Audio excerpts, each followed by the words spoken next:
Ассалому алайкум бародарон ва хоҳарони азиз, шумо блоки тоҷиконро тамошо карда истодаед ва мо видеоҳои шавқовар ва муфидро эҷод хоҳем кард.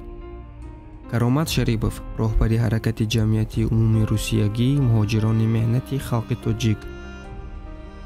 Бо як қарори додгоҳи Люберецкии вилояти Москав, Каромат Шарипов, як фаъоли муҳоҷирон барои нақси муқаррароти бодубушти кодекси маъмурии Русия айбдор дониста шуда, ба ихроҷ ба қаламравии ин кишвар маҳрум шудааст. Додгоҳ ҳукм кардааст, ки Каромат Шарипов бояд ҷаримаро пардохт кунад. Баъдан ба вай огоҳнома доданд дар бораи депортатсия дар Тоҷикистон.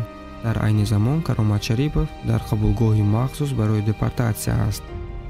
ба шаҳрванди Русия пизуруфта шудани Каромат Шарипов ғайриқонунӣ сурат гирифт. эътибори шиносномаҳои русӣ то имрӯз гирифтани ӯ бекор шудааст. ба гуфтаи Каромат Шарипов, ӯ шаҳрванди Федератсияи Русия мебошад. дар пайи қарори додгоҳи рӯзи 30 ноябр худи Каромат Шарипов дар боздошт буда, қарор аст баъди 10 рӯз ба Тоҷикистон ихроҷ шавад.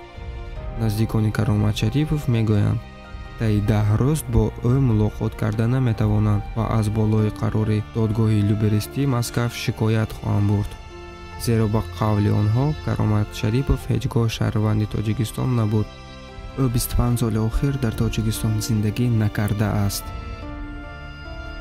ёвари вакили мудофиаи Каромат Шарипов боварӣ дорад, ки шикоят аз болои қарори додгоҳ метавонад аз ихроҷи ӯ ба Тоҷикистон ҷилавгирӣ кунад.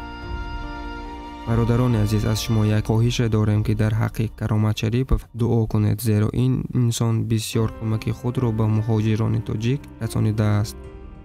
бародарон ва хоҳарони азиз, бо ҳамин видеои мо ба охир мерасад. мо кӯшиш мекунем, ки видеоҳои муфидро пешкаш кунем. ба канали мо ҳатман обуна шавед ва ба зангу лазер кунед, ки то аз видеоҳои нави мо бехабар намонед.